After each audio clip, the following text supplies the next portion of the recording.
சாலையில் நின்று வாக்குவாதத்தில் ஈடுபட்ட இருவர் திடீரென முதியவரின் முகத்தை கத்தியால் குத்தியும் கட்டையால் அடித்தும் துடிதுடிக்க கொன்ற கொடூரம்.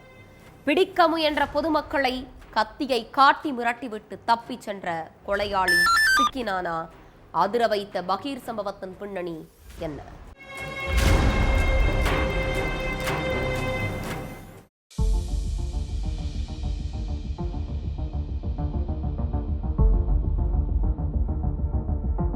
ஏகப்பட்ட பேர் வந்து போகக்கூடிய ஒரு ஹோட்டல் முன்னாடி நின்னு 2 பேரும் தீவிரமா பேசிக்கிட்டு இருந்திருக்காங்க.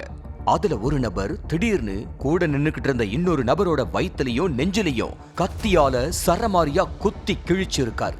ரோட்டுல போய்கிட்டு இருந்தவங்களும் ஹோட்டலுக்கு சாப்பிட வந்தவங்களும் இந்த கோர காட்சிய பார்த்து அரண்டு போயிட்டாங்க. அந்த நபரோட கையில ரத்த கரை படிஞ்ச கத்தி இருந்ததுனால அங்க இருந்த யாருமே இந்த கொடூர தாக்குதலை தடுக்க முன் வரல.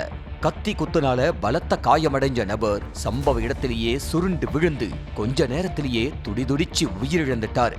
தன்னை பிடிக்க வந்தவங்களை கத்திய காட்டி மிரட்டியே அந்த கொலைகாரன் நபரும் அங்கிருந்து தப்பிச்சு போயிட்டான்.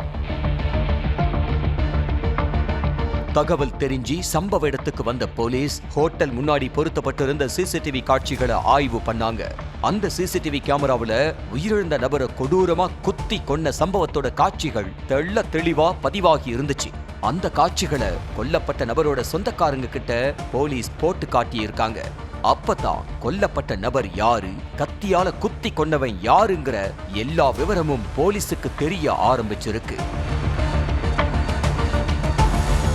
கன்னியாகுமரி மாவட்டம் இரணியல் பக்கத்துல உள்ள பேயன்குழி பகுதியைச் சேர்ந்த ராஜன் மேல 3 கொலை, அடிதடி, வழிப்பறின்னு ஏகப்பட்ட கேஸ் நிலுவையில இருக்கு.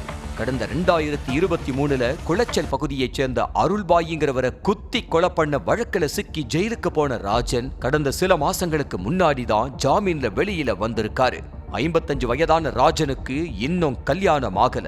எப்ப பார்த்தாலும் போதையிலேயே சுத்திக்கிட்டு இருந்த ராஜன் ஊர்ல இருக்கிறவங்க கூட மட்டும் வம்பு இழுக்கல.